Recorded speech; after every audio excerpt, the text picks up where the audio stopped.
아기가 이 세상에 태어나서 제일 처음 배우고 또 부르는 시작하는 말이 바로 엄마라고 하는 그 단어입니다. 바로 이 엄마라고 하는 단어에는 많은 의미가 포함되어 있습니다. 우리가 어려서 학교를 마치고 돌아와 문을 열고 가방을 내동지면서 제일 처음 부르는 말이 바로 엄마 하는 소리입니다. 그래서 하여튼 어디에 있던지 간에 그래 여기 있다 라고 하는 어머니의 목소리가 들리면 하루 동안에 수고했던 모든 그 감정들이 편안해지는 그러한 어린 마음을 기억납니다. 그러나 혹시라도 소리가 안 나면 어머니가 어디 계신가 구석구석 방문을 찾다가 안 보이면 어디가 갔는가 마음이 한편으로는 편안치 않았던 그런 기억도 있습니다.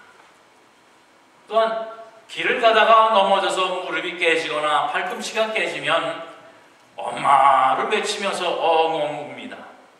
그러다가 엄마가 어디서 나타나서 그래 아이고 내 새끼 넘어서 다쳤구나 위로의 말을 하던가 혹은 어머니의 침으로 발라서 그 아픈 곳을 문질러주면 희한하게도 그 아픈 것이 다 사라지는 것 같은 그런 기억도 있어요. 또는 우리가 예의치 않았던 무서운 것을 만나거나 생각지 않았던 놀라운 일을 만나게 될 때에 우리는 엄마야 하고 소리를 외칩니다. 바로 그 소리를 외침으로 인해서 무서운 그 감정을 덜어내기도 합니다. 혹은 몸살이 나고 몸이 아파서 자리에 누워있을 때도 우리는 아이고 엄마 하면 왠지 아픈 것이 다 나을 것 같은 그러한 생각도 듭니다. 특히 저희 아버님께서도 그랬던 기억이 제가 납니다.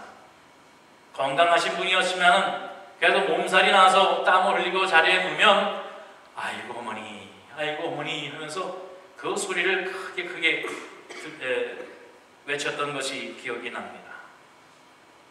예처럼 나이가 어려도 나이가 들어도 우리에게 늘 위로가 되고 우리에게 평화를 주는 바로 그 엄마라고 하는 단어. 물론 엄마만이 아니라 아버지도 마찬가지입니다. 그러나 더 중요한 것은 우리가 위로를 받고 우리의 평안을 누릴 수 있는 우리의 부모는 우리를 이 땅에 있게 해주신 바로 우리의 생명의 제2의 창조자이시라고 하는 말씀입니다. 그래서 하나님께서 우리에게 이 성경 말씀이 있기 전에 하나님의 백성들에게 율법을 주셨습니다.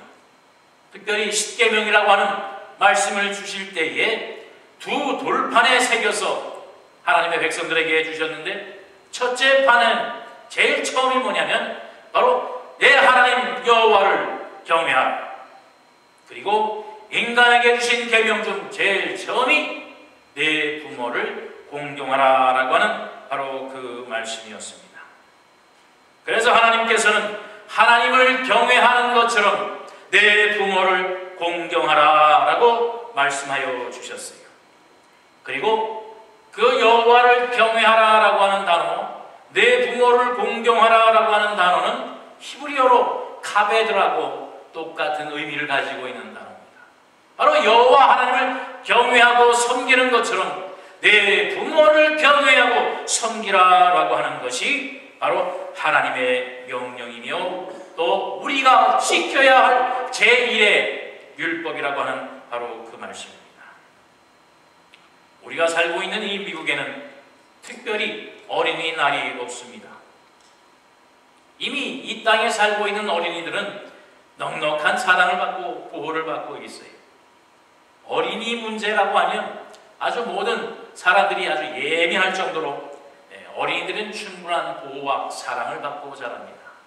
그렇기 때문에 이 미국 땅에서는 1년 365일이 다 어린이날이에요. 특별히 어린이날이라고 지킬 필요가 이제는 없어졌어요. 그러나 여전히 어머니, 아버지의 날은 있습니다. 왜 그렇습니까? 여전히 우리의 어머니, 아버지들은 특별히 섬김을 받아야 하고 특별히 공경을 받아야 할 이유가 충분하기 때문에 그렇습니다. 또 다른 말로는 우리의 어머님, 아버님들이 자녀들로부터 그만큼 충분한 공경과 사랑과 존경과 섬김을 받지 못하고 있다라고 하는 말씀입니다. 그렇기 때문에 오늘 하루 아니라도 우리의 부모님을, 우리의 어머님을 기억하며 그 부모님에게 사랑을 고백하는 그 날을 우리가 갖자라고 하는 말씀입니다. 오늘은 특별히 어버이 주일로 우리가 예배를 드립니다. 우리 다시 한번 오늘의 본문을 함께 봉독하시기를 바랍니다. 말씀을 봉독할 때에 우리의 어머님, 아버님의 얼굴과 모습을 우리가 그리면서 이미 이 땅에 계시지 않더라도, 아니 또 먼 곳에 있을지라도 한번 이 시간 우리의 여러분의 부모님의 모습을, 어머님, 아버님의 모습을 우리가 그리면서 다시 한번 이 말씀을 우리 같이 낭독하겠습니다. 자녀들아, 주 안에서 너희 부모에게 내 아버지와 어머니를 이것이 약속 있는 첫 계명이니 이로써 내가 잘되고 땅에서 장수하리라. 읽을수록 우리가 들을수록 마음에 가책이 되고 송구스럽고 죄송스러운 그 마음이 들 수밖에 없습니다. 부모를 공경하는 것, 이것이 옳으니라 라고 말씀을 했는데 바로 이 옳은 일을 하지 못한 죄책감이 한없이 미안하고 한없이 죄송한 그러한 마음밖에 없습니다. 전 견북대학의 총장이었던 박찬석이라고 하는 총장님이 이러한 고백을 한 글을 보았습니다. 그는 대구에서 학교를 다녔는데 대구 중학교에 입학을 해서 공부를 했다고 합니다. 그런데 공부가 너무 싫어서 뺀질뺀질 매일 놀다가 이제 1학년 학년이 맞춤으로 인해서 성적표를 받게 되었어요. 그런데 성적표를 받고 나니까 한 반 68명 중에 68등이었어요. 정말 그 시골에서 어려운 중에 신학문 공부를 하도록 자신을 그 중학교에까지 보내주었는데 도저히 그 성적표를 자기의 부모님에게 갖다 드릴 수가 없었습니다. 그래서 이 박찬석이라고 하는 학생은 이제 68이라고 하는 번호를 살살살 지워서 1이라고 하는 숫자를 몰래 적었습니다. 그의 부모가 시골뿐이라 그 학교에서 오는 공지문이나 그러한 모든 것을 받아본 경험이 없기 때문에 이제 이 박찬석 총장이 그게 고쳐서 가져가도 잘 알지 못할 것이라 생각을 하고 68등이라고 하는 숫자를 고쳐서 1등을 만들어서 부모에게 갖다 줬습니다. 난리가 났습니다. 정말 어려운 중에 힘든 중에 자식 공부를 시켜놨더니 이 자식이 효도를 하는구나. 온 동네에 자랑을 했습니다. 그러자 동네 사람들이 또 우리 마을에서 이제 인재가 났다, 가만히 있으면 안 된다, 잔치를 벌이자 해서 이제 그 동네에 잔치가 벌어지게 생겼습니다. 이 박찬석이라고 하는 어린이가 이제 개울가에서 멱을 감고 돌아와 보니 그 아버지가 자기 집안의 가장 비싼 재산 목록 1호인 돼지를 잡아서 마을 잔치를 열어놨습니다. 이거 큰일 났습니다. 이젠 더 이상 어떻게 할 수 있는 방법이 없습니다. 저 강가에 빠져서 죽어버릴까?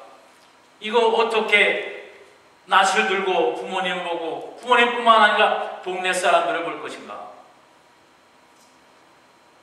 그런데 다행히도 무사히 그 잔치가 다 끝났습니다. 그러자 이 박찬석이라고 하는 학생이 양심의 가책이 되었습니다. 안 되겠다. 이제는 진짜로 공부해서 1등이 되어야 되겠다. 마음 고쳐 잡고 공부를 하게 될 때에 17년이 지난 후에 결국 대학교 교수가 되었다라고 하는 겁니다. 이제 대학 교수가 되어져서 고향의 자녀들과 이제 손을 잡고 내려갔어요. 또 동네에서 또 잔치가 납니다. 그럴 때에 도저히 양심의 가책이 있어서 아버님께 고백을 합니다. 아버님, 오늘 내가 대학 교수가 된 것은 사실이지만 지난 중학교 1학년 때 아버지에게 제가 성적표 68명 중 1등으로 하고 성적표 드린 것은 사실은 그 거짓말입니다. 그랬더니 그 아버님이 조용히 해라. 내 다 알고 있었다. 손주가 듣는다. 이제 그만 얘기해라. 그러다는 겁니다. 그 박찬석 총장의 고백이 그거예요. 알면서도 속아주는 것. 또 동네 잔치를 할 정도로 그 큰 위험 부담을 안고 아들을 세워준 그 부모의 마음, 아직까지도 자기는 이해할 수가 없다라는 겁니다. 그 사랑을 다 할래야 다 할 수도, 헤아릴 수도, 따라갈 수도 없었다라고 하는 바로 그 말입니다. 이처럼 어느 부모든지 자식 잘 되기를 바라는 마음은 다 같을 것입니다. 바로 그러한 사랑과 헌신을 우리가 먹으며 받으며 여기까지 우리가 왔다고 하는 그 사실을 우리는 분명히 기억을 해야 됩니다. 오늘은 어버이 주일입니다. 특별히 우리가 어버이의 어머님 아버님의 은공을 기억하고 회상하며 부모님께 효도를 다짐하고 섬기기를 다짐하는 그러한 주일이 되어져야 할 것입니다. 우리가 하나님 앞에 예배하며 이 시간 하나님 받으시는 거룩한 예배로 우리의 몸과 마음과 뜻과 정성을 다 드리는 것처럼 우리의 부모님께 우리의 몸과 마음과 뜻과 정성을 다하여 섬기는 것, 그 사랑을, 그 은혜의 갚음을 다시 한번 결심하고 실천하는 그러한 오늘 하루 이 어버이 주일이 되어져야 할 것입니다. 우리 다시 한번 오늘 본문 말씀을 다시 한번 봉독합니다. 지금 이 시간에는 우리가 결심하면서 우리의 부모님께, 우리의 어머님, 아버님께 정말 내가 효도를 다할 것이다. 이 효도라고 하는 것 단어는 뭐 어떤 것을 어떻게 해라, 딱 그것을 꼬집어서 할 수 있는 게 아니에요. 늘 생활 속에서, 늘 우리의 생각 속에서 우리 부모님을 인정하고 존경하고 섬기는 것, 그것이 효도입니다.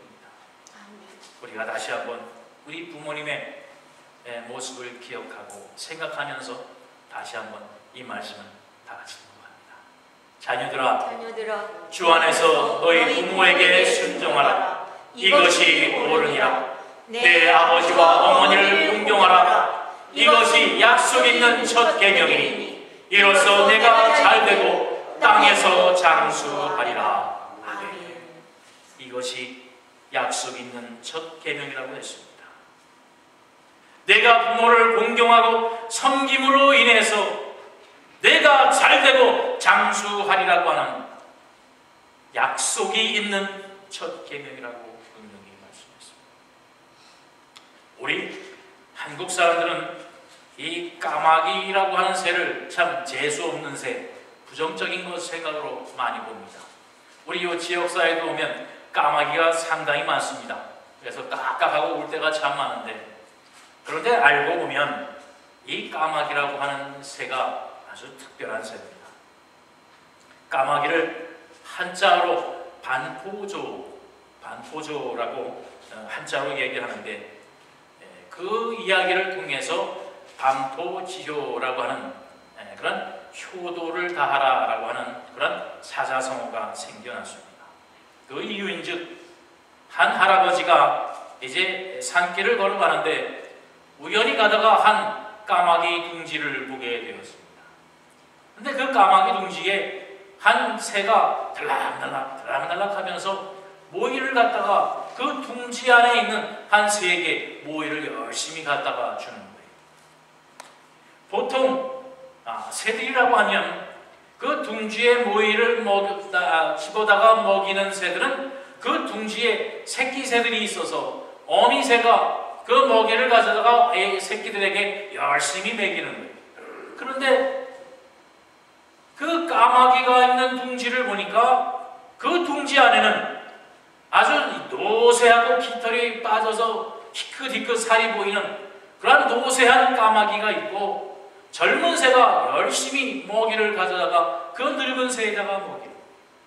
가만히 보니까 이제 먹이를 찾아서 먹을 수 없는 그 능력 없는 그 어미 새에게 자녀 새가 먹이를 가져다가 먹이는 모습이었어요. 참 사람보다 낫구나 라고 하는 그런 감탄을 하면서 생긴 그 사자성어가 바로 반포지교라. 반포라고 하는 것은 입으로 먹이를 물어다가 먹인다라고 하는 그 반포이고, 지효는 그처럼 효도한다라고 하는 거예요. 여러분, 우리 미물이라고 하는, 우리가 재수없다고 하는 그러한 까마귀도 자기의 부모를 위해서 열심히 먹이를 먹어다가 먹이고 살리는 그 모습을 통해서 반포지효라고 하는 그런 사자성어를 만들어냈는데, 우리들은 어떤가라고 하는 말씀입니다. 오늘날 우리가 사는, 우리의 인간사는 어떤가 하는 말씀입니다.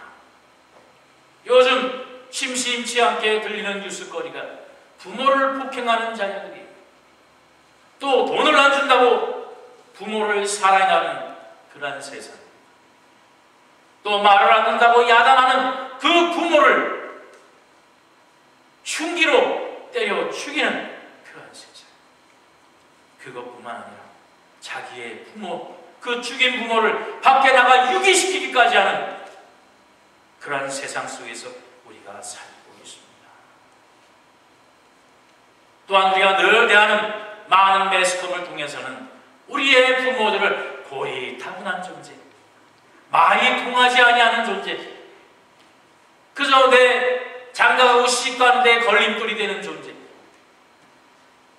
아무리 다 해도 통하지 아니하는 고리타분한 존재로 우리 부모님들의 모습을 묘사하고 있습니다.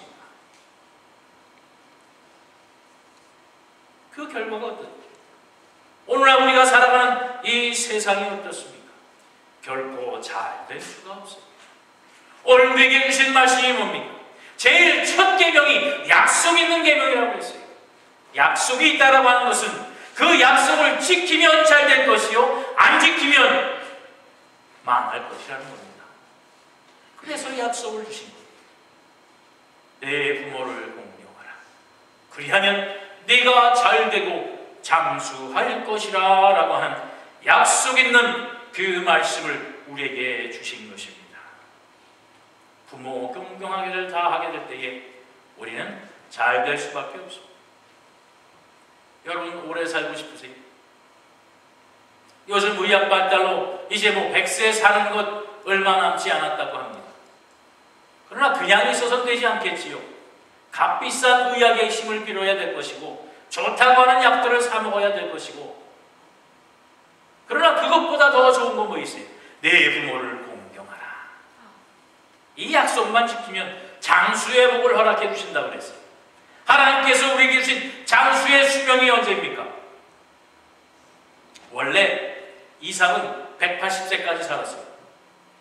아브라함에게 순종의 아들, 자기를 모리아 산에 끌고 가 하나님 앞에 제단에 바치기까지, 칼을 들고 죽이기까지 순종한 그 이삭은 180까지 살았습니다. 여러분, 180세까지 살고 싶으세요? 순종하시고 부모에게 공경 다 하시기를 바랍니다. 특별히 살아계실 때에 다 하시기 바랍니다. 저야말로 참 그 말을 이해라기보단 실천하는 것이 어디까지인가 잘 기억을 못했어요. 살아계실 때 잘해라. 가신 후에는 아무 소용없다. 이제 저희 어머님 가신 지 6개월 돼갑니다. 근데 참 안타까운 것은 벌써부터 그 어머님의 빈자리가 점점점 작아지는 거예요. 참 못된 자식이라. 정말 살아계실 때 좀만 더 했으면 이 후회가 없을 거예요. 살아계실 때 조금만 더 자주 찾아뵀으면 이런 후회가 없을 거죠. 하는 그런 미안함과 죄송스러운 마음이 금할 길이 없습니다. 우리 어머님 가시고 이제 처음 맞는 어버이 주일입니다. 그 전에 어버이 주일 어머님 저 자리에 앉아 계실 때는 아이고 오늘도 어머님에게 저녁 한 끼 사드리고 꽃 꽂아드리고 선물 하나 드리면 되겠지.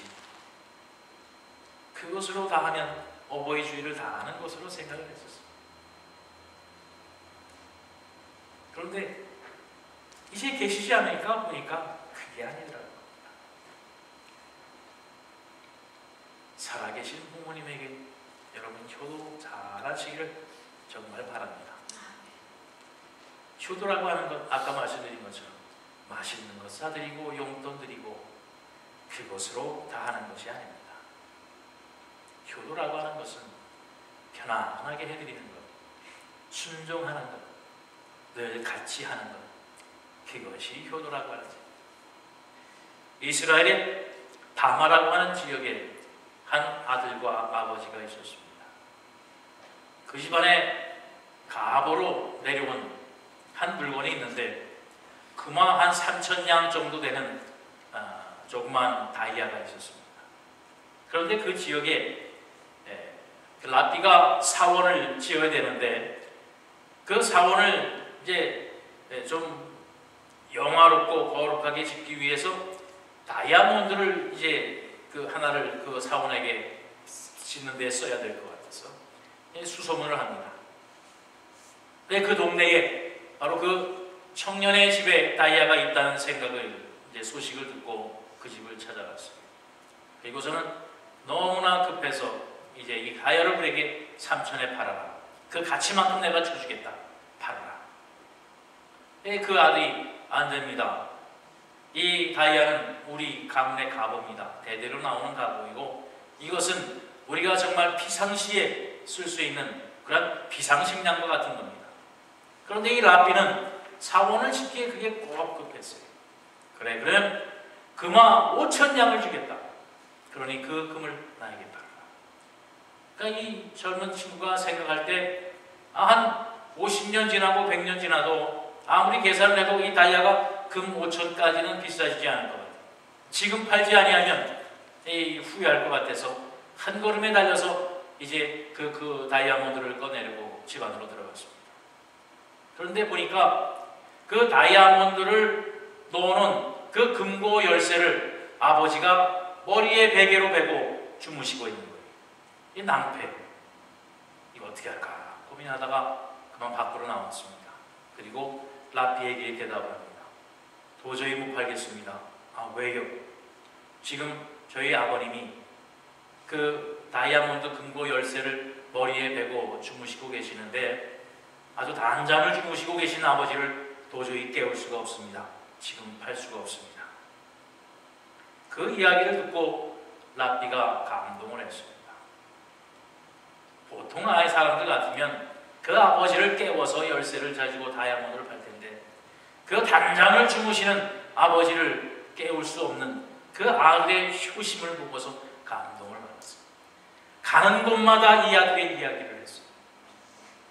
그러자 이 아들이 그 지역사회에서 인정을 받고 또 관리가 되고 중요한 일은 이 아들에게 맡기고 결국 금화 5,000냥보다 더 큰 부자가 되었다라고 하는 그러한 이야기입니다. 바로 이것이 효도. 부모님을 편안하게 해드리는 것, 부모님을 안심시켜 드리는 것, 바로 그것이 효도라고 하는 것입니다. 이 어버이날을 맞아서 부모님들에게 설문조사를 했습니다. 그래서 부모님들이 어버이날에 가장 받기를 원하는 것이 무엇이냐? 제일 첫 번째가 뭐냐면 용돈입니다. 현찰이에요. 부모님들이 제일 바라는 것이 현찰이에요. 그리고 두 번째로 원하는 것이 뭐냐면 임플란트라고 해요. 이 틀니 빼내고 임플란트에서 아주 튼튼한 이빨 갖는 것. 그리고 그와 함께 이제 혹은 건강검진 한다거나 하는 그 건강에 필요한 것을 우리 부모님들이 원하신다고. 세 번째는 휴대폰입니다. 휴대폰이나 아니면 요즘 젊은 사람들이 쓰는 그런 전자제품을 갖기를 원하는 것이 우리 부모님들이 원하는 것이라고요. 여러분, 우리 부모님들이 원하시는 것 알았지요? 비록 말은 안 하지만 뭘 드릴까요? 하면 그래 됐다 필요 없다 라고 하시지만 속내로는 돈이 필요하시고 또 임플란트가 필요하시고 또 핸드폰이 필요하시다는 사실, 여러분 제가 힌트를 드리니까 오늘 하여튼 알아서들 하십시오. 그러나 그보다도 더 좋은 선물이 있습니다. 바로 천국입니다. 하나님 나라에 우리 부모님께 천국을 선물하시기를 바랍니다. 믿지 아니하는 부모님 계십니까? 그 부모님에게 천국을 선물하시기 바랍니다. 믿는 부모님 계십니까? 부모님과 나 사이에 그 천국의 확신을 분명히 가지시기를 바랍니다. 그것은 영원한 선물이에요. 현금이나 임플란트나 휴대폰은 쓰다 보면 다 없어지고 말 것이지만 천국이라고 하는 선물은 영원히 공유할 수 있고 영원히 부모님과 우리가 함께 할 수 있고 또 영원한 약속을 가진 선물입니다. 오늘 우리 부모님들에게 이 천국을 선물하시기 바랍니다. 다 할 수 없는 사람, 다 할 수 없는 선신에 우리가 보답할 수 있는 것, 그것은 바로 이 선물밖에 없습니다. 이 선물을 가지고 우리 오늘 말씀과 같이 부모님에게 순종당하며 공경하게 될 때에 하나님의 약속이 우리의 땅에, 우리의 삶 가운데 이루어질 것입니다. 그러면 용돈, 임플란트, 휴대폰 우리가 쉽게 해줄 수 있어요. 이 약속의 은혜를 입기만 하시기를 바랍니다. 우리 마지막으로 우리가 잘 아는 우리 부모님에 대한 노래, 우리가 노래는 하지 못하지만 그래도 우리가 이 글을 한번 다 같이 읽고 어머님의 사랑, 부모님의 사랑을 다시 한번 우리가 기억하고 고백하고 우리 하나님의 말씀에 대해서 우리가 새롭게 결심하는 그런 시간 되기 바랍니다. 시작. 나실 때 괴로움 다 잊으시고 기를 때 밤낮으로 애쓰는 마음, 진자리 마른 자리 깔아주시며 손발이 닿도록 고생하시며 하늘 아래 그 무엇이 넓다 하리요 어머님의 희생은 가히옵소서. 어려선 낳고 업고 올려주시고 자라선 문기되어 기다리는 마음, 알을 쌓아 그릇되 쌓아 자식 생각에 고우시던 이마 위엔 주름이 가득 땅 위에 그 무엇이 높다 하리요 어머니의 정성은 지극하여 사람의 마음속엔 온 가지 소원, 어머님의 마음속엔 오직 한 가지, 아낌없이 일생을 자식 위하여 살과 뼈를 깎아서 바치는 마음. 인간의 그 무엇이 거룩하리요 어머님의 사랑은 그지 없어라. 다 같이 기도하겠습니다. 사랑의 하나님 감사합니다. 오늘 우리에게 이처럼 거룩한 어버이의 주일을 허락하여 주셔서 우리가 그동안 알지 못하고 깨닫지 못하고, 아니 알면서도 실천하지 못했던 우리 부모에 대한 사랑을 다시 한번 기억하고 회복하며 우리의 예수를 열어 우리의 사랑하는 부모님께 사랑을 고백하고, 또한 하나님께서 우리에게 명령하신 내 부모를 공경하라고 하신 그 말씀에 순종하는 복된 예배의 시간이 되게 하신 은혜를 감사합니다. 아멘. 아버지여, 우리의 마음 가운데 이 말씀을 순종하게 하여 주시옵시고 실천하게 하여 주시옵시고 우리의 부모에게 사랑을 고백하며 또한 아버지의 효도를 다하는 참된 하나님의 복을 받기에 부족함 없는 우리 하늘교회 모든 성도들이 될 수 있도록 아버지 이 시간 축복하여 주시옵소서. 아멘. 내가 있고 내가 존재함은 우리의 부모님이 계심임을 우리가 다시 한번 기억하고 또한 부모님의 헌신과 사랑으로 오늘의 내가 있음을 다시 한번 발견하며 우리의 부모님들에게 사랑과 은혜와 또한 헌신과 섬김을 다하는 우리 사랑스러운 하늘연 모든 성도들이 될 수 있도록 인도하여 주시옵시고 또한 그 사랑으로 한끼 띄우며 또한 한 식구로 맺어주신 하나님의 놀라우신 풍성한 은혜와 축복을 누리기에 부족함 없는 우리 하늘연교회 모든 성도들이 될 수 있도록 이 시간 다시 한번 축복하시며 역사하여 주시옵소서. 아멘. 감사드리며 예수 그리스도 이름 받들어 간절히 기도하옵나이다. 아멘. 아멘.